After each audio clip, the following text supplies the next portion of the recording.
remember bought a brand new Nissan hardbody truck, ended up going from that studio apartment to a 1-bedroom apartment. I was the life of the party. I'm buying everybody drinks. Next year rolls around. Guess what? Massive tax bill. I ain't got the money to pay it. I don't file. Paid, and that went on for 8 years. Hello, everybody. Welcome to Behind Their Success podcast. I'm Peyton Squires, the host, and today we have on Carlos Samaniego. He's an enrolled agent. He is a recognized tax resolution expert, dynamic speaker, and founder of Tax Debt Consultants, LLC. He specializes in resolving complex IRS and state tax issues for self-employed professionals and small businesses.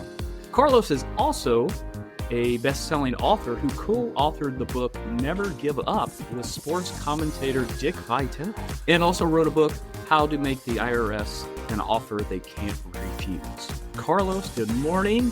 Good morning. How you doing, Peyton? Doing good, man. I was talking a little bit to you before we started recording here. Dick Vitale, so I'm a millennial and a huge college basketball fan. And you wrote a book with Dick Vitale, and I just want to say, that's awesome, baby. Yeah. That was one of the coolest experiences ever. It was just a very unique experience, a chance to help him support his cancer foundation. Yeah. And, you had asked, how did it happen? And being an entrepreneur, it's just, you start to realize I had made it an effort this last couple of years, probably 3 years ago, I made a big effort to really get out there and get publicity. As entrepreneurs, we have all these multiple avenues of getting business, right? And I had decided, you know what? There was a book I had read by Dan Kennedy, and many, many, many years ago, I had read this book. And one of the things that he had brought up was that you could be an expert at your craft, such as you're an accountant, a CPA, and I'm in the tax world.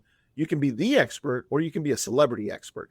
And the easiest way to be a celebrity expert is literally attach yourself to an actual celebrity. And I had multiple opportunities, a variety of different experts. And I'm just thinking, especially the industry that I'm in, I deal with a lot of tax problems, which we'll dig deep into. A lot of my clients happen to be men in their 30s, 40s, and 50s. And a lot of them happen to be sports fans, right? So I'm just going, whoa, what an opportunity. If I can actually somehow connect. And again, I just threw that out there. That kind of threw it out there to the universe, right? And this opportunity popped up where he was looking for entrepreneurs who had gone through some challenges in their lives, like what you're doing with this podcast. Mm-hmm. He was just putting a book together called Never Give Up. In fact, I got a copy of it right here. This is the book, Never Give Up. And he was looking for, he shares his story of kind of what he's been going through.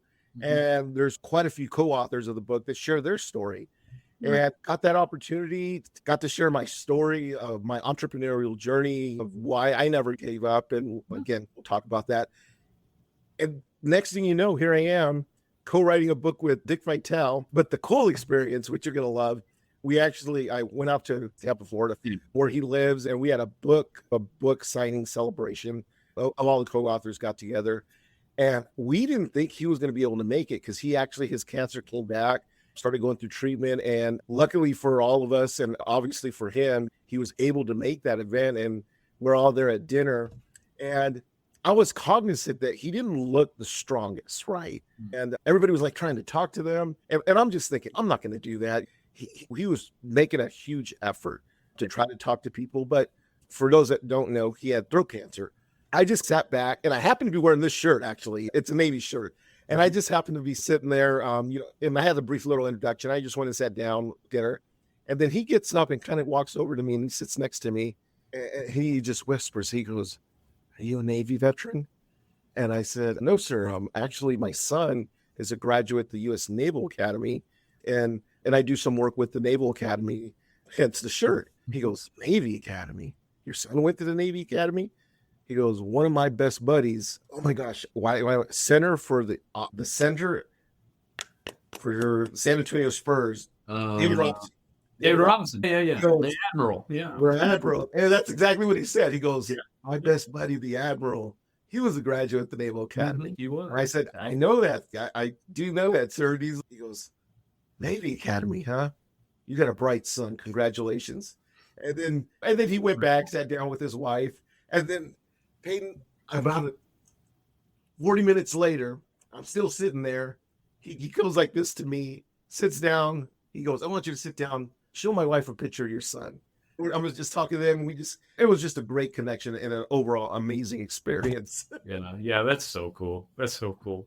So obviously you had a compelling story in there, right? Entrepreneur story. Tell us a little bit about it, or give us a little rundown of kind of your history and how you developed your business and got where you are today. Sounds good. Sounds good. It's weird. Never thought in a billion years I'd be an entrepreneur. My parents weren't. They were just, my dad's a disabled veteran. He's been 100% disabled since the Vietnam War. So he kind of was just a stay-at-home dad for us. Mom worked at the VA hospital for many years. But coming out of high school, I actually joined the Army. I thought my career was going to be in the military. Ended up becoming a medic in the Army back in the late 70s, the late 80s. I'm not that old. I didn't think you were that old. Yeah. Joined the Army right out of high school. But that's the route I thought it was going to happen, until I realized once I got in there and started going through becoming a medic and doing that whole bit. This is not what the TV commercials made it out to be. You were being all you could be. Yeah. So I actually got out after just a few years. So it's like I did my time, got out, ended up being a medic in an ambulance. I literally drove an ambulance. I was an EMT coming out of the military. And did that, started doing that for quite some time. And what's interesting, this is one thing, I guess, as an entrepreneur, as an adult, make sure you take advice from somebody that has the experience and knowledge to give you advice. And the reason I say that is that I had started this job, and I think I'm 19, 20, right around there. And I was working a whole bunch of overtime. And a lot of these EMT firefighters actually do this. They work 24-hour shifts. So they'll work at 24, they're off, they work 24. But I was doing a bunch of these 24-hour shifts, and I remember the older guy, and he must have been in his early 20s, right? He says, why are you working so much, Carlos? And I'm like, hey, just trying to make a little cash for Christmas, the holidays. So this is the advice he gave me. Hey, you don't have to work as much. Just take your paycheck and claim 10 exemptions on it, and you're going to get a bigger paycheck. Well, I know you're giggling because you know where that leads, right? Yeah. So literally I did that. October, November, December, working a whole bunch of overtime, got these big old giant checks. Wonderful. The spring rolls around. It's time to do taxes right around April time. And I go to self-prepare my return, only to find out I had this massive tax bill. Mm-hmm. And I'm like, I can't afford to pay that thing. So what did I do? It's what a lot of people do. I just won't send it in. Yeah, just don't want to. Right? That's exactly what I did. So it always works out. You would think I'd learned the lesson right there, but I didn't. Here's what I did. I left it alone, because what happens to people is that our lifestyles start to reach the level of the income that's coming in. So I remember bought a brand new Nissan hardbody truck, ended up going from that studio apartment to a 1-bedroom apartment. I was the life of the party. I'm buying everybody drinks. Next year rolls around. Guess what? Massive tax bill. I ain't got the money to pay it. I don't file. Peyton, that went on for 8 years. No notifications in those 8 years? Not really gotten any notifications. It wasn't like today, right? We're talking in the 80s. Yeah. A lot. It's not electronic. It's not quick. It's not easy. You know what? And I was the guy that was moving to a different apartment like every other year. So yeah, you're out chasing those IRS. Yeah. I didn't realize I was like literally running from the IRS, not subconscious, probably unconsciously doing that. Yeah. But I was like, hey, new apartment. What was I doing? I was upgrading my apartment. Hey, this place is nice. This place is nice. So I literally did that. And Peyton, it wasn't until, now I'm in my late 20s, getting into my 30s, when during this time frame, Peyton, what also happened was I started becoming very entrepreneurial, working these every other 24-hour shifts. I had a lot of time on my hand. So I started getting involved in network marketing, which is, for a lot of people, is their introduction into entrepreneurial. Yeah. I started becoming big in personal development. I remember getting my Tony Robbins tapes. I actually started listening to those back in the 80s, the little cassette tapes, Personal Power. I was even involved in a network marketing company called TPN, the People's Network, which was a personal development satellite channel, which we had people like Brian Tracy, Les Brown. I love that personal development, the entrepreneurial journey. So not only am I making money as a EMT guy, but I'm also making pretty decent money during this time frame in network marketing, And of course, you've getting been paying legal, taxes, right? you're going to really start laughing here. I actually got my tax license and started doing taxes. Literally, it's just nowadays we call it a side hustle. Back then, I got these side businesses going on. So all this is accumulating. Now the state of California starts rolling. I get that letter. Hey, where's your tax return? And I remember with the state dealing with it initially. I filed the return that they were looking for. My memory's unclear because I remember filing a return. I don't think I filed all the returns because they already had a bill. They gave me basically, here's your bill that we think it is. Yep. And I started paying with it, but the IRS still hadn't found me yet. So just left it alone. Hey, they haven't said nothing. I dealt with the state, went on. By this time, this was 11 years. Let's just say this EMT period was an 11-year time frame. And my 11th year, I remember losing my job as an EMT. Long story short, you got to have a commercial license.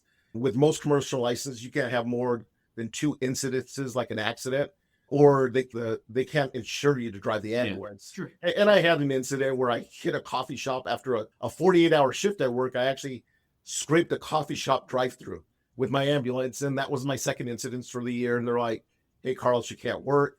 Either we're going to have to let you go or give you a desk job. And by this time, I was enjoying my freedom. I was pretty entrepreneurial. I was making some pretty good money on the side. And I'm like, I'm not going to go to a desk job working 9 to 5. So I actually just left the job. Yeah. And that started my full-time career. So like now I'm just going to go entrepreneurial. And I was just doing my side gigs, side hustles, doing taxes until I got the job that kind of changed my life forever. I ended up, a friend of mine had told me, hey, I'm working with Chase Manhattan Mortgage. They're looking for some loan officers.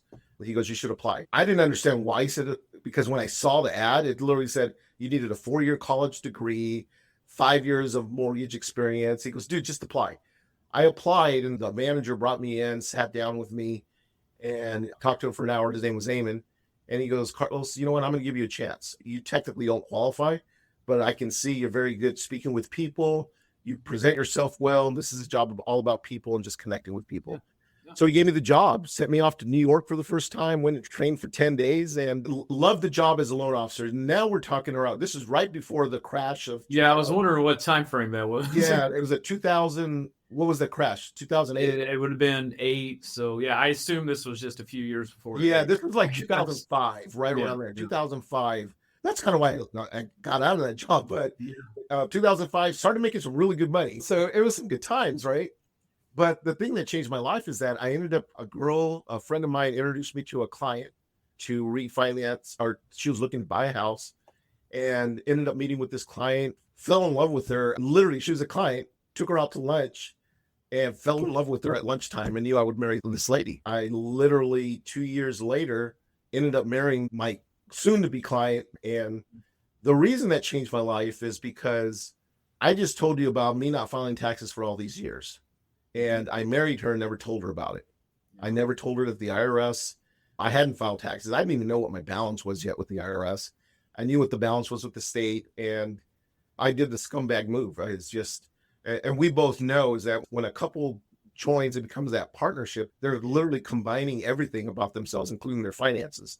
And literally she married into my problems. And that changed my life forever because I knew what I had done. I was obviously entrepreneurial enough, business-minded enough, doing taxes, what I just did. And a lot of people have always said, well, why didn't you tell her? And we know as men, because she's going to leave you. Yeah, you don't want to show any weakness or whatever, right? Yeah, exactly. So right after I married her, I remember we got back from our honeymoon and I started doing research. Who can help me with this tax problem? And I found out that there's CPAs, enrolled agents, and attorneys were really the only people that can legally represent you in front of the IRS. And luckily for me, I ended up finding a guy. His office was like 2 blocks from my house where I lived. I remember calling him up. His name was Ernie. He's like, Carlos, I'm busy. It's like obviously the holiday seasons, tax season here. But if you can come to my office, I'm going to be in my office Christmas Eve. Again, he was 2 blocks away from me. I'll be happy to take some time to talk to you. And I went over to Ernie's house, sat down, or his office, and sat down with him. And he sat down in the chair and he goes, Carlos, you know what? You're a good guy, but you made a stupid mistake. But we can fix this. as long as you make that commitment to fix it. And I told her I'm willing to do that. After that conversation, literally went home. I told Liz, like, we need to sit down and talk. I got to share with you. It wasn't a good night that night. But luckily for me, she goes, what are we going to do about this? And those words changed everything, because she said, what are we going to do about this? Not what are you going to do? What are we going to do about it? And I told her I'd met Ernie and he was going to fix it. And he fixed me all up, did what he did. And what changed me there was, after we finished, he said, Carlos, if you ever decide to make a career change in your life, I think you'd be really good at this type of work. Because he knew I had been doing taxes, because I had to do these old returns. He goes, I think you can do it. And I just knew, okay, I'm not going back to school to become an attorney. I'm not going to become a CPA. How do you become an enrolled agent? And then I started doing what I had to do, got licensed as an enrolled agent back in 2017. And ever since then, I just made it a 100% commitment to helping people deal with the tax problems that they have. That's what I do now. Yeah. That's an awesome story, Carlos. And I know enough about the industry, right? Me and you work in I would say complementary industries, but your services are desperately needed, right? And it is such a specialization around tax resolution, because I'm a guy with over a decade experience in tax, and I tell clients all the time, I'm like, I'm not the person to solve that problem. Yeah. There's way too many rabbit holes, way too many things that Carlos knows that Peyton doesn't know, right? That your generalist CPA, the guy that's just prepping tons and tons of taxes or whatever, they're probably not the best person to help you with tax resolution. That's the one thing I didn't realize. The tax world is really kind of like the medical industry. And I use medical terminology a lot in my business because I came from that world, right? And I said, it's just like doctors. You got a foot doctor, a heart surgeon, it's just because there's so many nuances on it. If you're dealing with a tax issue and you say, I owe some money, maybe not all that bad, but then next thing you know, I find out you got a revenue officer assigned to you. That's a totally different story. Or, yeah, I owe some money and I'm thinking it's income tax. We find out it's payroll taxes. Different worlds, different things can happen. It's especially now with all the craziness happening at the IRS right now, it's just become a nightmare in terms of have a case right now that literally we had a person where we were able to get into a status that's called a not collectible status. And you probably heard that, where the IRS basically says, hey, show us your finances. If we feel that you don't have the ability to pay, we're going to put you in a not collectible status.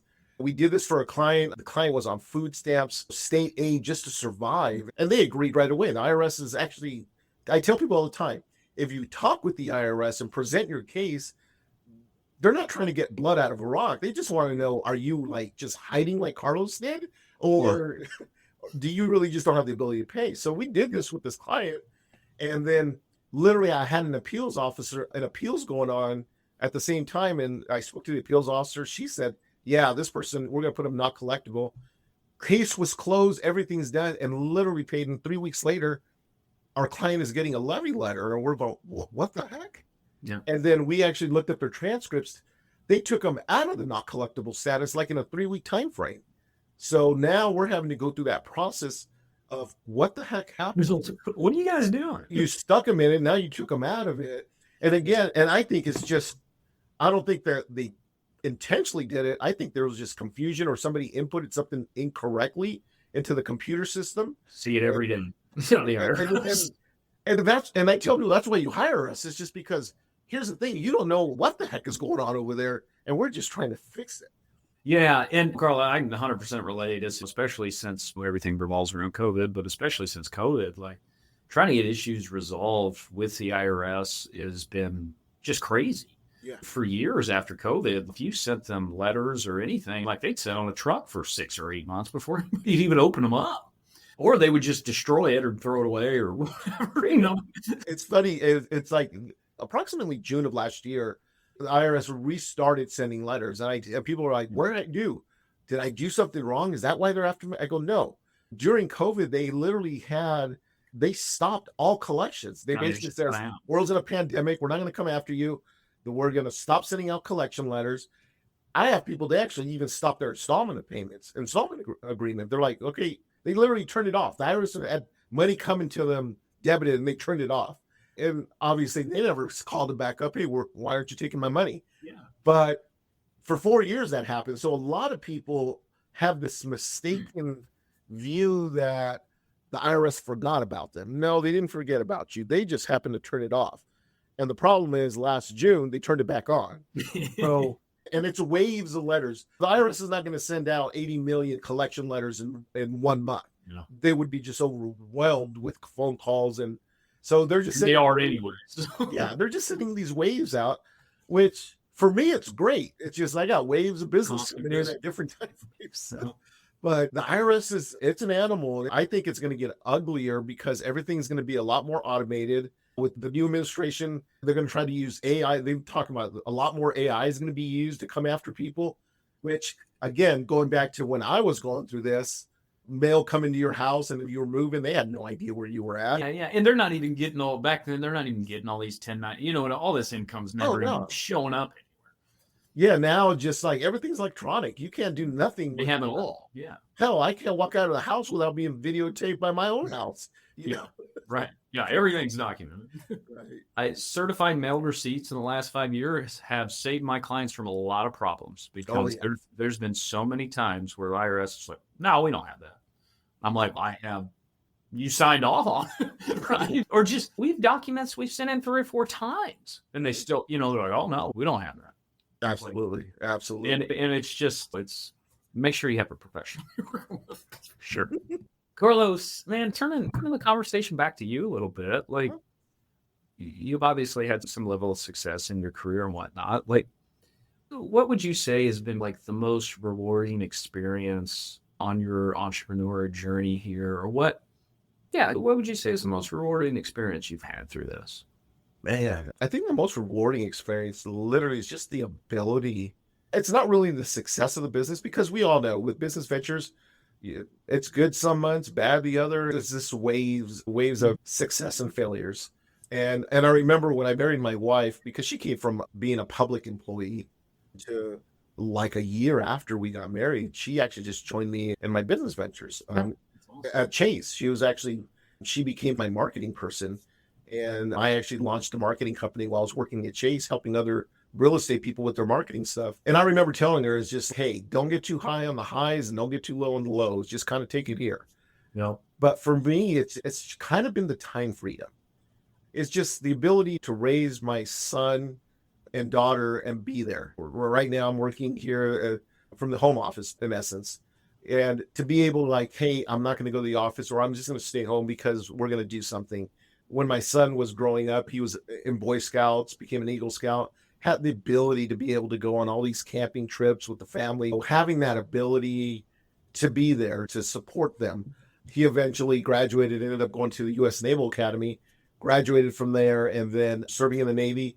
And last year, he told me, Dad, I've decided it's time for me to, they just had a child, my first grandson. Mm-hmm. He goes, you know what? I'm going to get out of the Navy. I don't want to have to both go on deployment at the same time, take care of my son. And I'm like, what are you going to do?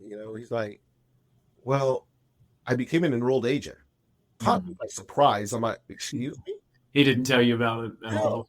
So while he was serving in the Navy, he started studying and became an enrolled agent. He goes, I'd like to join you in the business. Wow. And literally December of last year, he officially separated from the Navy. And now he's doing all my returns for all these non-filers that I'm doing.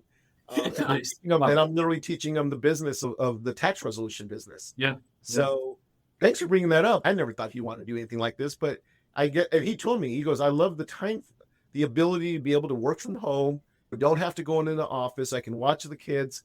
And that's why I like this so much. Yeah, that's an amazing story, as an entrepreneur. And I, as an entrepreneur myself, and my kids are obviously much younger. Mine are 9 or 8, 7, and 5. But as my kids are getting to the age where my wife actually really recently left her job, and it was really to focus on family there at home.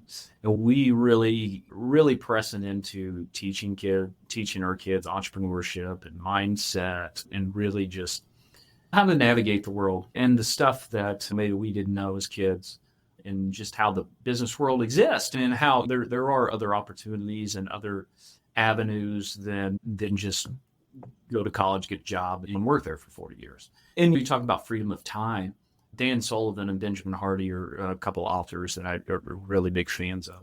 We talk about like a few freedoms of entrepreneurship, and one is freedom of time, right? You have the flexibility. Talk about the freedom of money, right? Once you've grown and got to a little better, you can have freedom of relationship, and then ultimately, when you have the freedom of money, you can have freedom of relationship, where you're choosing like who and what you want to interact with, and you can develop amazing relationships, like writing a book with Dick Vidal, right? And things like that. And you never would have had any of those opportunities, even if you stayed as a loan officer at one time. There's just so much more opportunity when you're just floating around doing your thing. I love the journey, this entrepreneurial journey, because some of the people that I had mentioned in this journey played a huge part in this journey. I had mentioned to you the guy who took a chance of me Yeah. and hired me at Chase Manhattan Mortgage, and he should never have done that. Yeah. He had no reason to do that. None whatsoever. His name was Eamon. And I say that purposely because he recently passed. He was only in his early 60s due to cancer. And I spoke at his funeral. Wow. And I brought that up. And I said, you know what? This man took a chance on me. And had he had not taken that chance, one, I never would have met my wife. Two, he's the one that also introduced me to Boy Scouts with his sons. He had 3 sons. We never would have been Boy Scouts. My son probably never would have been introduced to the Naval Academy, never would have become a naval officer, never would have met his wife, never would have had my current grandson who just turned 1. So these little moments in your life just take you so dramatically into a different direction. And that goes to the second person, Ernie, who the one that saved my butt from the IRS and said, you're not a bad man. You just made a stupid decision. Yeah.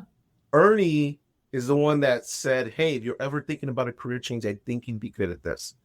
And Ernie recently also passed a few months ago. He was in his late 70s. And this last year, he actually joined me in my practice. He didn't want to have a full-time practice, so he joined me. And he was working with me in my practice. So these 2 specific individuals who had passed that just dramatically changed my life in a totally different direction, that I'm blessed now to live this life of helping people with their tax issues, having 2 amazing kids that are going to go off and do amazing things, and getting to meet people like yourself now, just telling that story. And sometimes when you start asking questions, I'm like, wow, I didn't even think of that. Yeah. Man, like you said, it is a journey, and you're talking about connecting dots, right? Like throughout your history. And there's a famous kind of Steve Jobs speech where he talks about you can always connect dots backwards, right? You can always look back and see, okay, this led to that, led to this, led to that. But it's impossible to connect dots moving forward, right? And you just never know what, say, this conversation could ever lead to.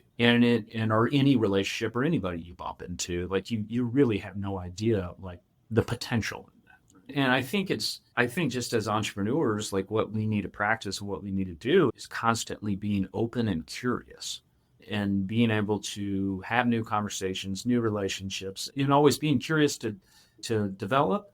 And also, the world changes so fast. And our businesses, business models, everything gets shaken up like every day. It's like at lightning speed compared to what it used to be. And the ability to adapt and change and move and be curious and constantly learning, those skills are even more valuable than, in my belief, than they've ever been.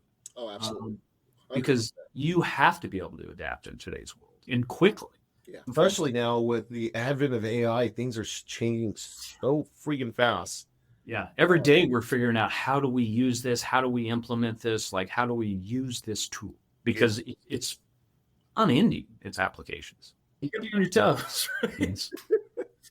Well, Carlos, man, this has been a fantastic conversation. What's the best way people can connect with you or get to know more about you or read your books? Or what? Yeah, well, I encourage everybody to pick up my book. It's called How to Make the IRS an Offer They Can't Refuse.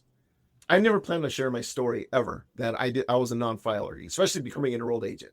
I'm like, what an embarrassing thing. No, it's the perfect story.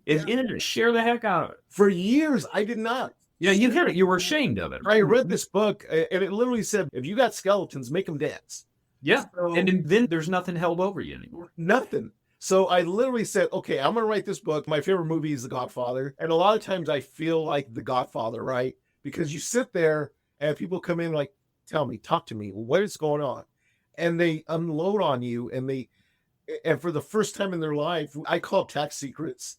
It's like America's secret that nobody talks about. Because when you got a tax problem, that's not your Sunday dinner conversation. You're not telling anybody about Hey, it. I'm not paying my taxes, or I haven't filed in years. So people live with the secret it's a billion bricks on their shoulders. So when Because it's this big unknown thing, right? they come in, they sit down with me, and they talk. I literally watch all this pressure come off them because it's the first time they've been able to say, here's what's happening, and I don't know what to do.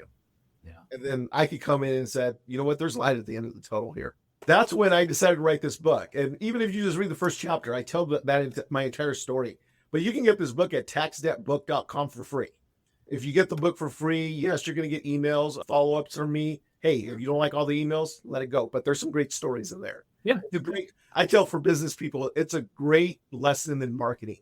But yeah, grab that book. You'll get all my contact information. If you're listening to this and you like, okay, I got a tax problem I got to deal with right now, just head over to taxdebtconsultant.com and you can get all my contact information. But grab the book. It's free. It's a PDF version, obviously. But that's what I do. That's the best way to reach me. And I thank you for giving me this opportunity, Peyton, because here's what you did that a lot of times people don't realize, especially my people bring me as a guest. You've saved somebody's life, financially at least, and maybe even actual life, because I just had not a client, but a friend of mine, a CPA out in the Midwest, who had a doctor who owed over $1 million in taxes that took his own life because he didn't know what he could do. And we're trying to save people's financial lives and their actual lives, because guess what? Everything has a solution to it. It really does. Yeah. Yeah. You got to get over the shame and turn and face it, right? That's the first big step, right? Carlos, man, I really enjoyed getting to know you. Any piece of advice or anything you want to leave for the listeners before we sign off? You know, if you're an entrepreneur, as Peyton said, keep that curiosity. Read as much as you can, learn as much as you can, because things are changing so fast. You got to be on a constant learning curve. Right over here next to me, I got a stack of books like this. It's just every little idea. I always keep a notebook with me because I'm just like, ideas happen so fast, and they come in and they take off real quick. So I got to capture them up. This is actually one of the best things I've ever done. Yeah, everybody's got a cell phone, but I notice when I put stuff in cell phones, it just gets lost in there. But if I write it down, I remember everything. Yeah, that's awesome. That's awesome. Carlos, man, I appreciate you guys. And listeners, we'll catch you next time. Thank you so much for listening to the podcast. If you found it valuable, please rate, review, and share it. That is the best way to help us build this and reach more people, as we're trying to accomplish our goal of help creating more healthy, wealthy, and wise entrepreneurs. You can follow us on social media by searching for me, Peyton Squires, or going to PeytonSquires.com. On the website and social media, we're always sharing tips of personal growth, and there we can actually interact. I'm looking forward to it. Thanks, guys.